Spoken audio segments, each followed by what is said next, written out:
আলহামদুলিল্লাহ, আপনাদের দেওয়া টাকা থেকে প্রায় 200 মানুষকে শীতের বস্ত্র দান করলাম। আলহামদুলিল্লাহ, আপনারা অনেকেই জানেন যে আমরা মানা ফাউন্ডেশন থেকে বেশ কয়েকদিন ধরে টাকা কালেক্ট করতেছিলাম। আমরা সকল স্টুডেন্টরা চাচ্ছিলাম যে পুরো ঈশ্বরদীবাসীকে সাথে নিয়ে একটা ভালো কাজের সাক্ষী হব। আলহামদুলিল্লাহ, আপনাদেরকে দেওয়া কথাটা আমরা রাখতে পেরেছি। এমনকি আমরা বিভিন্ন স্কুলে গিয়ে গিয়ে সকল ছাত্র ছাত্রীদের হাত দিয়ে শীত বস্ত্র উপহার দিয়েছি। আলহামদুলিল্লাহ। আসসালামু আলাইকুম সবাইকে।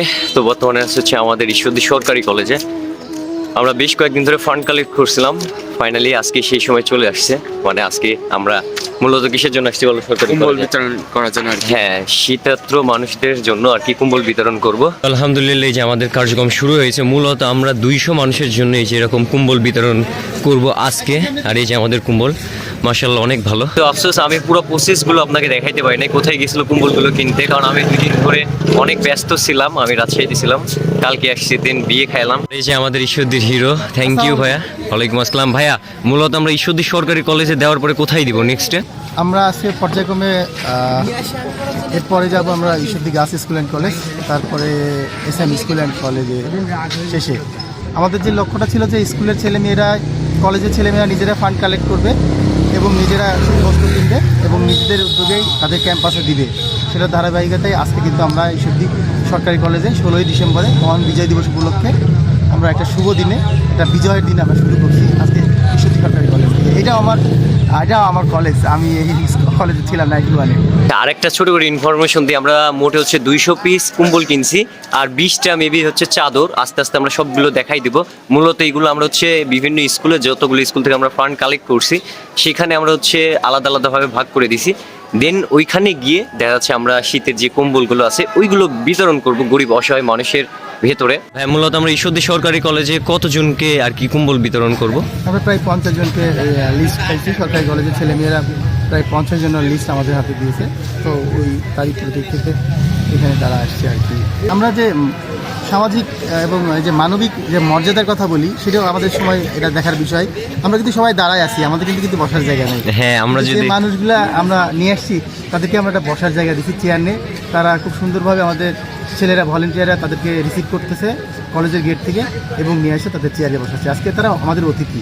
একে একে আমাদের সকল অতিথি চলে আসে, মানে যাদেরকে আমরা এই কুম্বলগুলো উপহার দেবো সবাই চলে আসছিল। এদিকে আমাদের প্রিন্সিপাল স্যার ঈশ্বরদী সরকারি কলেজের, এমনকি সকল ছাত্রছাত্রীরা চলে আসছিল। দেন একে একে আমরা সবার হাতে আমাদের এই শীতের বস্ত্র উপহারটা দিতেছিলাম। বিশ্বাস করেন ভাই, এই অনুভূতিটা, এই ফিলিংসটা আপনাদেরকে বোঝাই বলতে পারবো না যে কতটা শান্তি পাচ্ছিলাম, কতটা আনন্দ লাগতেছিল। আমরা আপনাদেরকে কথা দিয়েছিলাম যে আল্লাহ যদি বাঁচাই রাখি, ইনশাল্লাহ আমরা 16 তারিখে আমাদের সেই শীতার্ত মানুষদেরকে শীতের উপহারটা তাদের হাতে পৌঁছাই দিব। আলহামদুলিল্লাহ, আমরা সকল ছাত্র ছাত্রীর হাত দিয়ে তাদের হাতে উপহারটা পৌঁছাই দিতে পারছি। আলহামদুলিল্লাহ, আমরা মোটামুটি সরকারি কলেজে 40 জনকে আমরা গিফট উপহার দিয়ে দিছি। এটা আমরা গিফট বলবো। হ্যাঁ, তো এখন যাচ্ছে হচ্ছে SM স্কুল অ্যান্ড কলেজে, ওইখানে বাদ বাকি 70টা ভাইয়া বললো 70 জনকে দিব ইনশাআল্লাহ। ঈশ্বরদী সরকারি কলেজে শীতের বস্ত্র বিতরণ করার পর আমরা সোজা চলে আসছিলাম SM স্কুল অ্যান্ড কলেজ মাঠে। বিশ্বাস করেন ভাই, এখানে আসার পরে এত ভালোবাসার মানুষের সাথে দেখা হয়ে গেছিল, আমি কখনো ভাবতেও পারি নাই যে এত মানুষ আমার সাথে দেখা করার জন্য দৌড়াই চলে আসবে। বিশ্বাস করেন ভাই, আমি পুরাটাই অবাক হয়ে গেছিলাম। আমি কখনো ভাবতেও পারি নাই যে ঈশ্বরদীর মানুষ এতটা ভালোবাসে আমায়। আপনারা সবাই জানেন মূলত আমার বাসা হচ্ছে নাটোর জেলাতে, আমি বেশিরভাগ সময় ঈশ্বরদীতেই থাকি, মানে পাবনা জেলার ভেতরে। আমি বারবার প্রত্যেকটা ভিডিওতেই বলে দিই যে ভাই আমার বাসা হচ্ছে লালপুর নাটোরে। তারপরেও আপনারা ওই একই ভুলটাই করেন। অধিকাংশই মানুষ জানেন যে আমার বাসা ঈশ্বরদীতে। তবে ঈশ্বরদীর মানুষ যে এতটাই আমাকে আপন করে নিয়েছে, আমার মনেই হয় না যে আমার বাসা হচ্ছে নাটোর জেলাতে, মনে হয় যে আমার বাসা পাবনা জেলার ভেতরেই। মূলত নাটোর জেলার পাবনা জেলার মাঝামাঝি আমার বাসা, যার কারণে বেশিরভাগ সময় আমার পাবনা জেলার ভেতরেই থাকা হয়। এমনকি আমার অধিকাংশ ভিডিওই কিন্তু ঈশ্বরদীকে নিয়ে। তবে আমি নাটোর জেলাতে জন্মগ্রহণ করলেও আমি কিন্তু মূলত পাবনা জেলাকেও আমার নিজের জেলাই ভাবি। আমার এই মানবের কর্ণধার আমাদের কল্লোল এবং যারা এই ফান্ড কালেকশন করেছে, আমাদের এই ছাত্র ছাত্রীরা এখানে আছে এবং সম্মানিত অতিথিবৃন্দ, আসসালামু আলাইকুম। আমাদের মানবিক বাংলাদেশ গড়ার জন্যে আমাদের নিজেদের যে উদ্যোগগুলো, সেগুলো আমাদের এই স্নেহের ছাত্রছাত্রীরা যাতে শিখে যায়, সেই জন্যে এটা ক্ষুদ্র প্রচেষ্টা মানবের পক্ষ থেকে, এবং এই ফান্ডটি ছাত্ররা কালেকশন করেছে। আমি তাদেরকে ধন্যবাদ জানাই, এবং ধন্যবাদ জানাই এই মহৎ একটা উদ্যোগ যে মানব নিয়েছে এদের কর্ণধারকে। এবং আজকে যারা এখানে উপস্থিত হয়েছেন সবাইকে ধন্যবাদ জানাচ্ছি।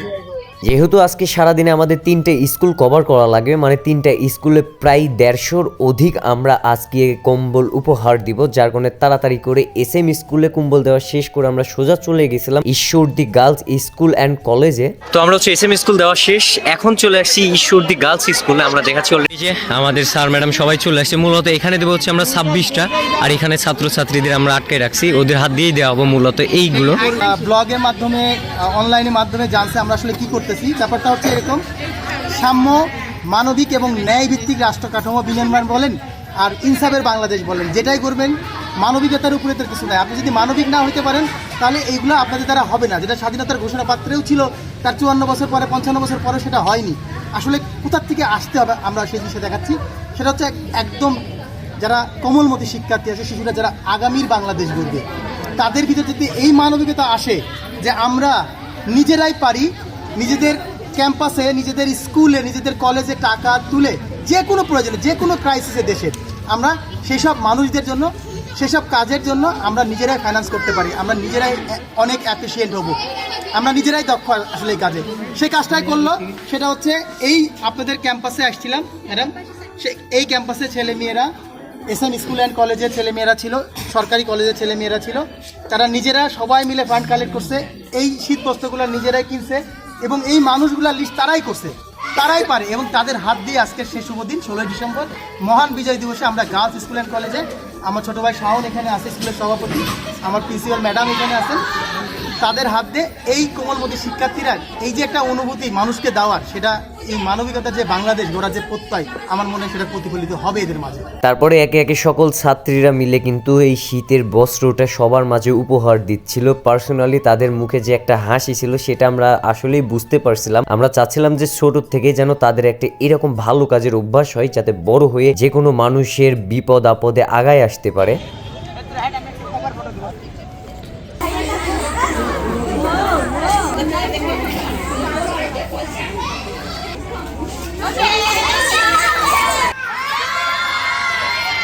ওকে,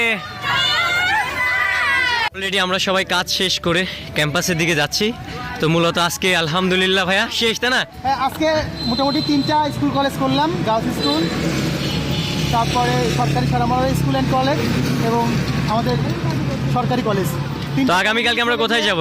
3টা কলেজের ছেলে মেয়েরা একসঙ্গে এই যে আমরা ক্যাম্পাসের দিকে যাচ্ছি। কালকে সকাল ভোরে আমরা বের হবো, বিভিন্ন প্রত্যন্ত গ্রাম অঞ্চলে, নদী অঞ্চলে আমরা কালকে সকালে আবার ডিউটি করবো আমরা ইনশাআল্লাহ। তো এই ছিল আজকের ভিডিও।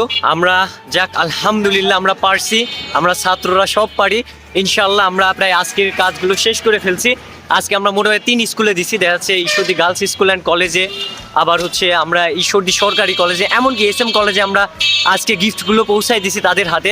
ইনশাআল্লাহ আগামীকালকে আমরা নেক্সট গিফটগুলো দিয়ে দেবো গরিব অসহায় যারা ফুটপাতে শুয়ে থাকে, এমনকি প্রত্যেকটা গ্রামে গ্রামে গিয়ে।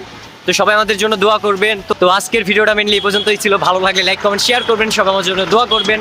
তো সেই পর্যন্ত সবাই ভালো থাকবেন, সুস্থ থাকবেন, নিজের খেয়াল রাখবেন। আল্লাহ হাফেজ।